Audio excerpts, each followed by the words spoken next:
Mic मुझे दो। Order order. आज नाश्ते में समोसा, वो भी ठंडा। अरे मेरा मूड गर्म हो रहा है, इसको गर्म करके लेके आओ। ये है रेडियंट की अदालत। अच्छा, केस पेश किया जाए। Your order, your order.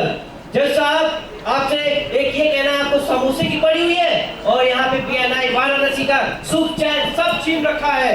किसने? पीएनआई रेडियंट वालों ने। और इनका बिजनेस इतना ग्रो कर रहा है कि बाकी सब चैप्टर स्लो हो रहे हैं। अरे डिफेंस का भी कोई वकील है क्या? आप क्या कर रहे हो? सच कोई क्राइम तो नहीं है।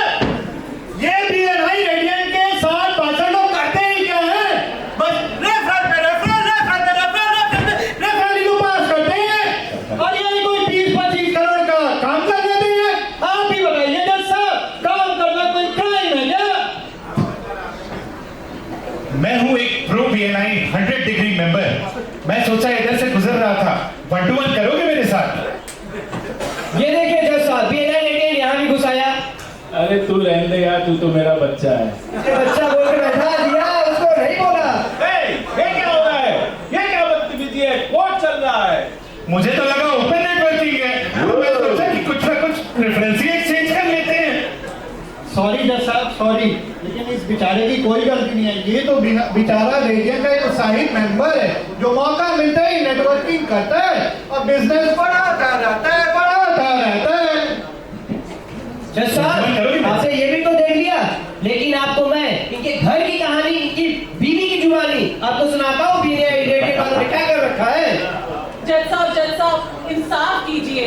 मेरी शादी मेरे पति से नहीं लगता पीएनआई से हुई है। हमारे बेडरूम में ये क्या विजिबिलिटी, क्रेडिबिलिटी और प्रॉफिटेबिलिटी, इनका फोटो लगा है, हमारी शादी का फोटो नहीं लगा है। हमारा भी किस्सा सुन लीजिए। पिछले हफ्ते की बात है, हम बीमार थे। इन्होंने डॉक्टर को बुलाया। पता है क्या बोलते हैं? डॉक्टर साहब, ये हमारी वाइफ है, रेफरल दे रहे हैं।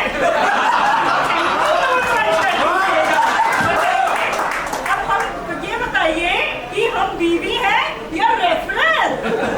देखिए जज साहब, अब मैं आपको इनकी पीएनआई रेडियंट की मीटिंग की भी हालत बताता हूँ।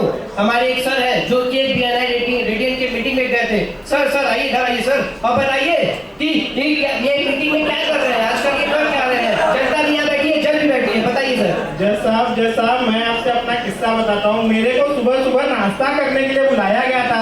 रेडिसन होटल आ जाना, वहाँ पे मैं पहुँचा, फ्री का नाश्ता सोच करके मेरे से 708 रुपए का पेमेंट करवा लिया। फिर बोलते हैं कि अब सबसे ओपन नेटवर्किंग कीजिए, उसमें 80 लोगों से हाथ मिलवा दिया। कुछ लोगों ने अपना मुझे कार्ड दबाया और एक ने तो मेरा ही काट लिया। 5210। Hi, my name is Rakesh Bedi. I'm a real estate agent. 1 to 1 करोगे मेरे नहीं साथ? करना मुझे, वही पर तुम हटो यहाँ से, तुम बीच में आके डिस्टर्ब करो। ये क्या हो रहा है? कोर्ट चल रहा है कि ये बीच में आके 1 to 1 ओपन नेटवर्किंग कर रहे हैं। जज साहब, पीएनआई वाराणसी की असली कहानी क्या है, इसका फैसला सुनाइए। रुकिए जज साहब, मेरी भी तो बात सुनिए। मैं जब से आया हूँ, मुझे बोलने का मौका ही नहीं मिल रहा है। अरे मेरे भाई, इधर आइए, मैं आपको बताता हूँ। आप जो हो वो पीएनआई के स्लीपर सेल हो, आप हो एक सब्स्टिट्यूट। आप तभी जीवित होते हो जब कोई 4th एब्सेंस पे होता है। कोर्ट एब्सेंस की भी कहानी स्लीपर सेल भी बना रखा है। अब बताइए पीएनआई वाराणसी की असली कहानी क्या है। बताता हूँ। कोर्ट इस नतीजे पे पहुंचा है कि तमाम गवाहों सबूतों के मद्देनजर रखते हुए अदालत इस नतीजे पे पहुंची है कि radiant is guilty for the best chapter of Varanasi region. क्यों पड़े हो चक्कर में? अब तो जज साहब ने भी फैसला सुना दिया। आप लोग किस चीज का इंतजार कर रहे हैं? सबको पता है कि पीएनआई वाराणसी का बेस्ट चैप्टर इज नॉट